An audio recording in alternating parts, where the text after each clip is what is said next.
Isso é algo que pouca gente tem falado na internet, mas está acontecendo até hoje, bem debaixo do nosso nariz. O caso de Ítalo Santos foi apenas um dos exemplos citados no vídeo Adultização do influenciador Felca, que pautou o debate público no Brasil essa semana.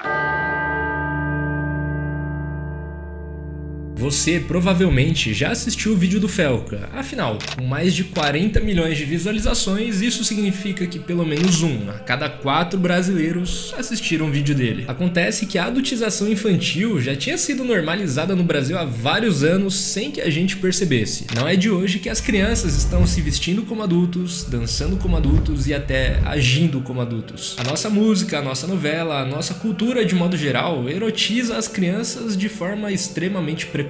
E um reflexo disso, só em 2023 houveram mais de 13 mil casos de gravidez em crianças de 10 a 14 anos de idade aqui no Brasil. E apesar do Felca não ter falado diretamente sobre isso, o vídeo dele furou a bolha e finalmente a adultização infantil virou pauta nacional. E parece que finalmente o Brasil percebeu que criança tem que agir como criança. Nos últimos dias, vários sites de notícias, jornais de televisão e até a Câmara dos Deputados estão discutindo sobre como acabar com a adultização de crianças aqui na internet. E claro, evitar que os predadores não tenham fácil acesso a esse tipo de conteúdo na palma da mão. Mas e se eu te contar que tudo aquilo que o Felca denunciou no seu vídeo de quase 1 hora não passa da pontinha do iceberg? Eu vou dar um aviso para 2 tipos de pessoas antes da gente começar esse vídeo para valer. O primeiro aviso é para você que é pai, mãe, irmão mais velho, avô, avó. Fica comigo até o final desse vídeo, porque o que você vai descobrir aqui talvez possa salvar a vida de alguém que você ama. O outro aviso é para você que talvez seja muito sensível a esse tipo de assunto. Eu peço que você pense muito bem antes de continuar esse vídeo. Se você já ficou sensibilizado ou sensibilizada com o vídeo do Felca, saiba que o que você vai ver aqui hoje vai fazer parecer que o vídeo dele é brincadeira de criança. Então, dito tudo isso, assista esse vídeo totalmente por sua conta e risco.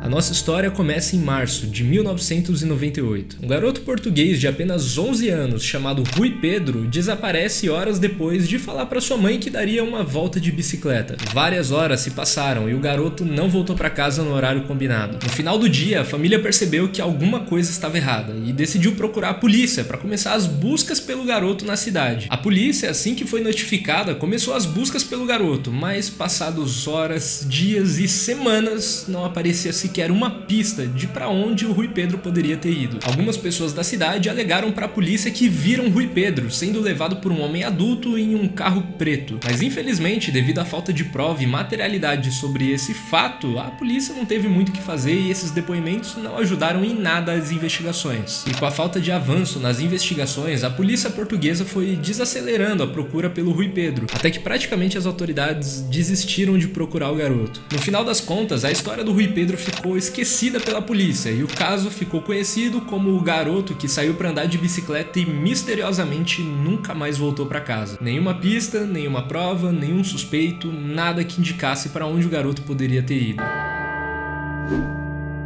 Um mês depois do desaparecimento de Rui Pedro, lá na Inglaterra começa uma nova operação policial, uma operação que seria uma das mais emblemáticas dos anos 90. Eu tô falando da Operação Catedral. Equipes policiais de mais de 13 países começaram uma investigação sobre o mercado online de vídeos eróticos infantis. Vale lembrar que em 1988 a internet era novidade praticamente no mundo inteiro, mas isso não impediu que psicopatas abrissem sites criptografados para compartilhar, trocar e vender vídeos de infantil. Um dos sites mais famosos da época era o The Wonderland Club, que era praticamente um hub onde vários criminosos se encontravam para compartilhar ou fazer transmissão ao vivo desse tipo de conteúdo deplorável. E o mais intrigante é que os donos do site eram totalmente criteriosos para aceitarem novos integrantes para aquela comunidade. Para participar do The Wonderland Club, você deveria passar por uma série de aprovações, começando por uma indicação de alguém que já participava da comunidade antes de você. Depois disso, você fazia uma prova, um tipo de teste educacional e cognitivo. Se aprovado nessa prova, você tinha que fazer um juramento de segredo, para não contar para ninguém que você era um participante daquela comunidade. E por fim, para você poder entrar na comunidade, você tinha um último requisito. Você teria que fornecer pelo menos 10 mil mídias de crianças sendo abusadas sexualmente. A maior parte dos conteúdos do The Wonderland Club eram feitos por pessoas que abusavam dos seus próprios filhos, netos, sobrinhos. E em alguns outros casos, as vítimas eram crianças vítimas de tráfico humano que eram usadas para produzir conteúdo para esses criminosos. O The Wonderland Club provavelmente foi a pior coisa que existiu na internet nos anos 90. E enquanto o site continuasse no ar, os crimes continuariam sendo cometidos. Por outro lado, depois de meses de investigação, a polícia finalmente chegou aos donos do site em setembro de 1998. E finalmente, mais de 104 pessoas foram presas em flagrante por participar daquela comunidade. Mas infelizmente a história não acaba por aqui e o pior ainda estava por vir. A polícia teve acesso a todos os servidores do The Wonderland Club, onde os arquivos ficavam armazenados. Nas mais de 700 mil imagens que a polícia encontrou, estima-se que pelo menos 1.200 crianças e recém-nascidos foram vítimas daqueles criminosos. E infelizmente, no meio daquelas 1.200 crianças que a polícia conseguiu identificar, o garoto Rui Pedro foi uma das vítimas do tráfico humano e usado para produzir infantil. E até hoje, mais de 25 anos depois do seu desaparecimento, o garoto Rui Pedro nunca mais foi visto, a não ser nos vídeos cruéis do The Wonderland Club. Antes de pesquisar sobre esse assunto, até mesmo eu achava que esses predadores eram uma parte minúscula da sociedade, mas infelizmente várias pesquisas mostraram que essa minha impressão estava completamente errada. Um relatório feito pela SaferNet em 2024 mostra que pelo menos 1 milhão de usuários brasileiros participaram de comunidades de compartilhamento de conteúdo infantil só no último ano. 1 milhão de predadores, isso só no Brasil. Brasil esse que infelizmente também é o 5º país do mundo com mais denúncias de abuso infantil online.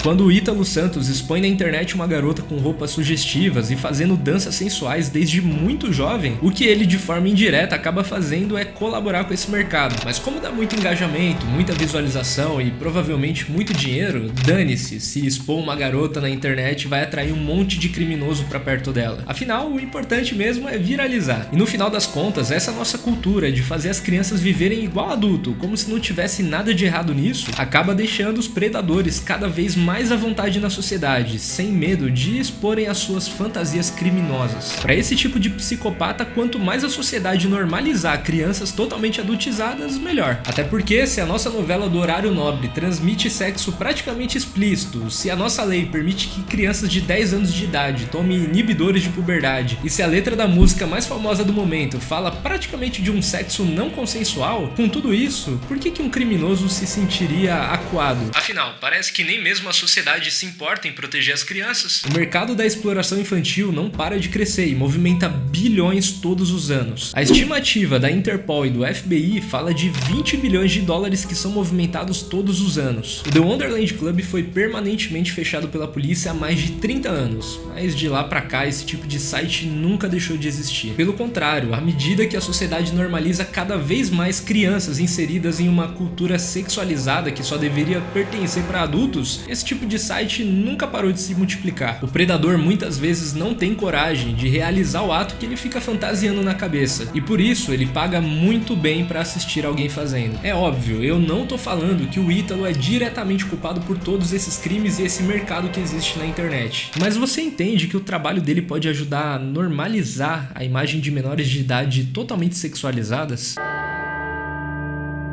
E agora especialmente falando sobre o Felca. Cara, se a gente quiser de fato resolver esse problema, não dá pra se contentar com a prisão de uma pessoa ou duas, com a mudança do algoritmo do TikTok, ou talvez com uma lei nova que sai aí na Câmara dos Deputados. Se você quer ter algum compromisso com os jovens e adolescentes para deixar a internet um lugar melhor para as próximas gerações, se você tem essa pretensão, a gente vai precisar de uma mudança muito mais radical. A gente, Felca, vai precisar falar sobre a normalização da nossa cultura, que insere sexualidade em praticamente todo tipo de conteúdo e oferece isso a fácil acesso para crianças. Eu não quero dizer que certas coisas não deveriam existir, pelo contrário, eu só acho que tá na hora da gente respeitar que existe lugar de adulto e lugar de criança. Então, Felca, denunciar o algoritmo do TikTok ou algum criador de conteúdo é só o primeiro passo. E eu sinceramente quero saber se você vai assumir isso, mesmo que custe alguns seguidores ou magoe alguns dos seus colegas. Fica aqui o meu desafio para você. E no mais, se você ficou até aqui, eu agradeço a sua atenção, peço que você se inscreva no canal, um forte abraço e eu te vejo no próximo vídeo.